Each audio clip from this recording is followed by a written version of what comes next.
na pag nilahin natin ang yung salita na sinagot sa krus. Okay? So, pag-uusapan natin is, Father, forgive them for they not know what they do. Sa Luke 23:34. But first, ano na ba si Sister Flor Kasoy? Wala. Tatanong ko sana kung luto na yung bilo-bilo ngayong tanghali eh. I'm just kidding. Kasi usually ganito tanghali nito, wala akong sakit nung nandito pa kami ng family ko nag-serve. Usually ganun ang merienda. But we're not here to tackle about kung ano yung merienda natin o ano kakainin natin ngayong tanghali. Ang pag-uusapan natin ay ang unang salita na sinambit ng ating Panginoon sa gitna ng krus ng Kalbaryo. Father, forgive them for they not know what they do. Okay? Para maintindihan natin itong sinabi ng ating Panginoon, parent, volunteer, please. Please stand up front. Kaya tinuloy ko kayo. Yan. Kaya masakit. Sorry tinatagap ba yung, sorry po. Nang walang makalit. Sorry. That's my point. Thank you, Kuya Red. So, nagalit po si Kuya Red nung pinalo ko yung palad niya. Paano ba niya in-approach? Okay? So, ngayong tanghali, hopefully nakuha ko ng attention ninyo. Yun yung pag-uusapan natin ngayong tanghali. Bakit nga ba sinabi ng ating Panginoon na Ama, patawarin po ninyo sila pagkat hindi nila alam yung ginagawa nila.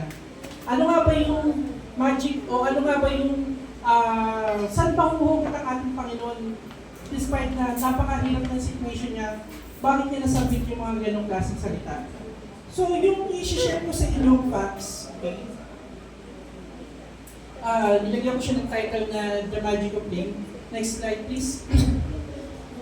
Okay, so the magic of pain. So, ang magiging tema natin is how pain molds our characteristics and approach towards others and in our life. Okay? So, first is, these words came from our Lord Jesus Christ during His crucifixion in Calvary Hills. Words that can be speak from a normal person during His suffering. Because in nature, if we get hurt, we hurt back the one that caused the pain. Okay? So, yung example ko na yun kanina, normal kasi sa atin na mga tao na pag sinaktan tayo, lumalaban tayo eh. Nature yan eh. Walang ano yun eh. Sabi nga nila sa may share pa ako sa inyo lang isang pa. Kagaya nga din ng isang live na napanood ko sa movie. Rules. Without them, we live with the animals. Okay? So, ang point ko, bakit kaya sa Panginoon, bakit kaya si Jesus Christ ganun yung sinabi niya, despite of the fact na ang hirap nung, kumpara dun sa example ko, mas mahirap yung pinagdarasan niya eh. Kaya ngayon, ngayong tanghali, ngayong alas 3, ang init-init yan sa labas, imagine ninyo, nung panahon ni Jesus Christ, ganitong oras na, tirik na rin yung araw na apako na sa krus. So, ngayong tanghali, brothers and sisters, gusto ko lang i-share sa inyo, paano ba natin tamang i-approach yung pain, okay? Paano ba yung pain nag-mold sa characteristics natin? At paano ba natin i-approach ang pain bilang Christian, okay? So, meron akong tatlong fact na gusto kong i-share sa inyo dun sa climax o dun sa situation ng ating Panginoon. Okay, kung for sure lahat tayo dito nakapanood na tayo kung paano pinago si Kristo sa movie. Nakita na natin kung paano na natanggal yung laman pag pinapalo siya ng latigo, paano siya minap ng mga nanonood na nagpapahirap sa kanya. But I want to emphasize also yung 3 facts na research ko during sa paghihirap ng ating Panginoon noong time na pinapako siya. First is, gaano nga ba kalayo yung nilakad ng ating Panginoon bago siya pako dun sa Calvary Hills. Okay, so, first fact is, the journey to Calvary, the journey to Calvary, known as the Via Dolorosa, was truly of approximately 2.5 miles or 4 kilometers po. So from here, probably bali ganun phase 1, ganun siya kahirap. O sobra pa. Sa gitna po ng tanghaling tapat, yun po ang nilakad ng ating Panginoon. During which Jesus was subjected to constant insults and had to carry the cross. He had already been beaten and whipped, causing severe pain and bleeding, and was wearing a crown of thorns that pressed into his head. So, sinasabi dito sa fact na na-research ko, 4 kilometers na nilakad ng ating Panginoon. Okay, so kasama na doon yung pagpapahirap sa Kanya, kasama na doon yung pang-aasal sa Kanya, pangmamahal sa Kanya, ando na yun. Yun yung first na dinanas ng ating Panginoon bago siya ipako. But then, despite of the first fact na pinag-usapan natin, sinabi pa rin ng ating Panginoon yung Father, forgive them for they not know what they do. Okay? So, second fact na gusto kong i-share sa inyo sa research ko. By the way, I want also to share some verses na yung accounts, specific accounts of mockery during sa journey ng ating Panginoon. Again, meron tayo dito, i-open up na lang ninyo yung Luke 23-39, also the Mark 15:29-32, also the Luke 23:36-37. Okay, second fact na gusto kong i-share sa inyo, na na-research ko kung gaano kahirap ang naging journey ng ating Panginoon, is gaano nga ba kabigat ang krus na dinala ng ating Panginoon. Well, sa research ko, way back 1987, ang krus na dala ni Lord, next slide please, ang krus na dinala ng ating Panginoon is almost 300 pounds or 135 kilograms. Yeah, so parang dalawang sako, dalawang kaba ng bigas at sobra pa. Diba? Ganun kabigat yung dala ng ating Panginoon. And sabi nga dito, yung etong part na to, most probably 2 meters yan. And ito, mas mahaba pa yan sa 2 meters. So, made of solid wood yung cross na dala-dala ng Panginoon. So, ganun kabigat, yun yung fact, yun yung totoo na dala-dala ng ating Panginoon. As a matter of fact, according to Sir Charles, sa French architect during 1980s, yan yung mga, siya kasi yung isa sa mga architect na ang focus niya is mapatunayan kung totoong nag-exist talaga yung cross na dala ng ating Panginoon. And pag-research po natin yung buhay ni Sir Charles, na isang Francis, meron siya mga books, and makikita natin doon yung mga fact or yung mga fragments na na-research niya sa pag-research kung gaano nga ba kabigat yung krus na dala ng ating Panginoon. Third fact. Next slide. Pag-usapan natin yung cross, yung pako na ginamit sa ating Panginoon. So dito makikita natin, ito yung regular size nail. Ngayon, sa panahon ng ating Panginoon, ganito kalaki yung pako na ginamit sa Kanya. Sabi dito, the nails used to crucify Jesus were like between 3 to 7 meters. 3 to 7 inches long. So walang mga isang ruler yun. Diba? Probably, isang ruler yun. Ganun kahaba. And sabi nga dito, ang way ng pagpapako sa ating Panginoon, hindi po dito, actually. Kasi, pag ni-research kasi natin, etong kamay natin na to, medyo hollow to eh. More on laman ito, nandito lahat ng nerves natin. Probably bandang around wrist, para kumapit. Ayan, ito. Para kumapit po yung pagkakapako sa ating Panginoon. So, ngayon, ngayong tanghali, itong na-share ko sa inyo ng facts is, una, yung gano'n nga ba kahirap yung journey ng ating Panginoon bago siya ipako.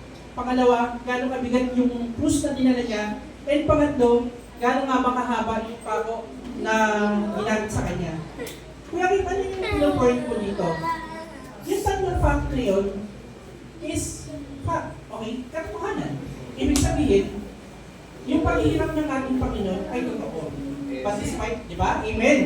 But despite of the fact, nasabi ng ating Panginoon sa gitna ng krus, Ama, patawarin niyo po sila pagkat hindi po nila alam ang kanilang ginagawa. Tanungin niyo yung mga sarili natin. Ngayon, ikaw, tanungin mo yung sarili mo, Kuya King. Sino ba yung mga hindi nagbayad sa'yo ng utang? Pero ano ba yung naging approach mo?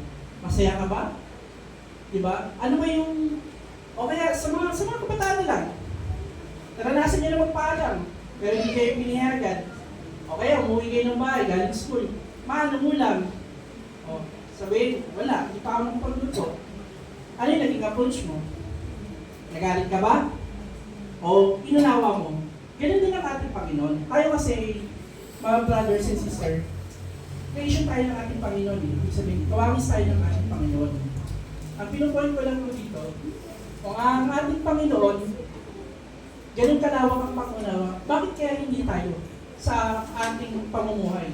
Kagaya ng palaging pinipreach sa atin ng ating bishop ang pagiging Kristiyano, hindi lang tuwing Sunday morning lang Hindi lang sa basta pag-awit ng hallelujah, hindi lang pag-awit ng praise and worship, o kaya pagbabasa ng Bible reading, o kaya pag-pray para sa kanto. Hindi ganun ang pagiging Kristiyano. It's our everyday living. Okay? So, ngayon nalaman natin, Kuya Kim, na ganun kalawang ang pangunawa ng Panginoon despite of the 3 facts na napakahirap na naging journey niya during sa krus ng Kalbaryo. Ano nga ba yung mga characteristics na pwede natin matutunan o makuha natin sa ating Panginoon para tayo bilang mga kawamis niyan is ganun din kalawang ang pangunawa despite of the hardships, despite of the trials na hinaharap natin. First, is yung pagiging humble or humility.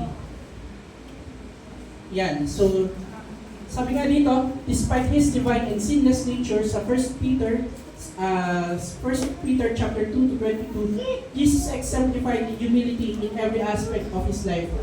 Jesus' willingness to be humble. Ibig sabihin dito,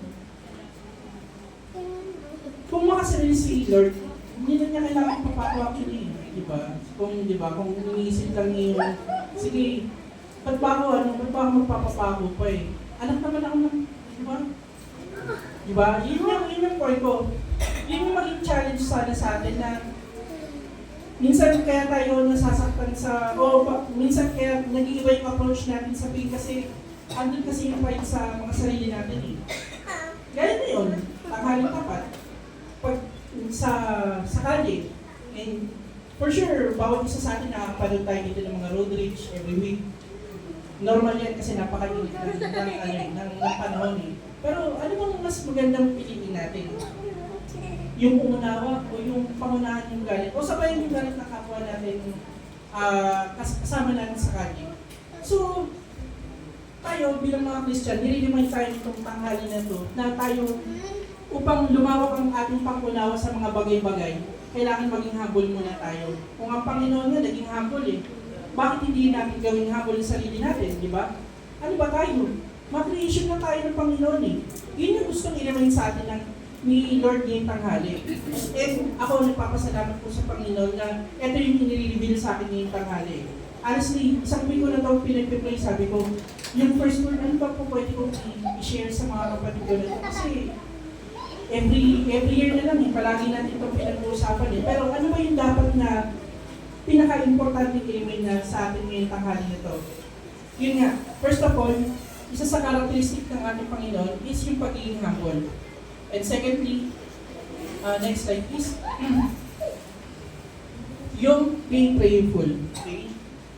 Itong mga verses na to, okay?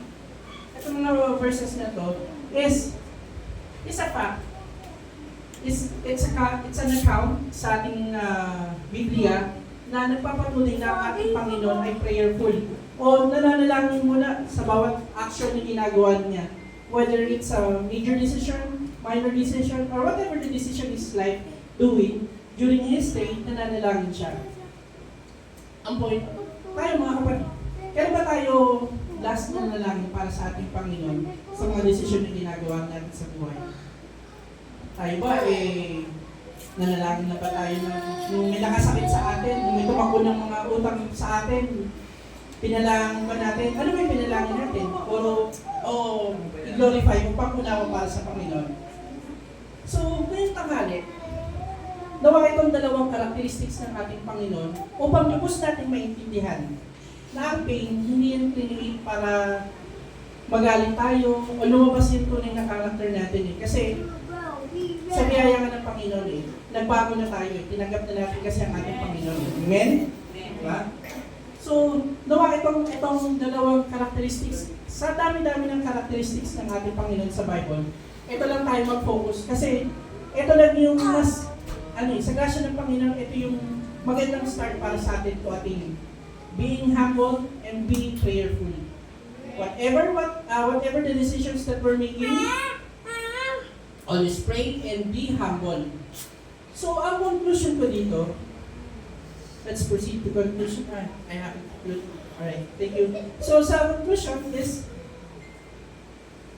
ang conclusion ko dito is, ang ating Panginoon, hindi na, itong naging journey niya sa krus, hindi na ito para, hindi na ito para example sa atin na gagayahin natin ito kung ano yung ginawa ng Panginoon na yung hirap, kailangan nanasin din natin para maintindihan natin yung grasya niya. Hindi na yan eh. Tinanggap na kasi natin yung Panginoon, so nandito na sa atin yung grasya. Ang pinopoint nito is, matuto tayo doon sa senaryo na yun. Lawakan natin yung pangunawa natin. Maging humble tayo palagi at most importantly, mag-pray tayo palagi sa Panginoon upang bigyan tayo ng knowledge, ng compassion, pang-unawa, most importantly, pang-unawa sa mga bagay-bagay dito sa buhay natin. Kapatid, ano ba yung sumasakit sa iyo ngayong tanghali? Problema sa pera? Okay? Ano ba? Problema sa trabaho? Nagagalit ka kay Tiyan kasi hindi ka pinayagan mag-leave? Ayaw mo papalit ng change off? Bago ka magsalita ng masama sa iyong kapwa, unawain mo muna at ipag-pray. Ngayon na po ang aking gustong ibahagi ngayong tanghali mga kapatid. Maraming salamat po at gracias sa Panginoon.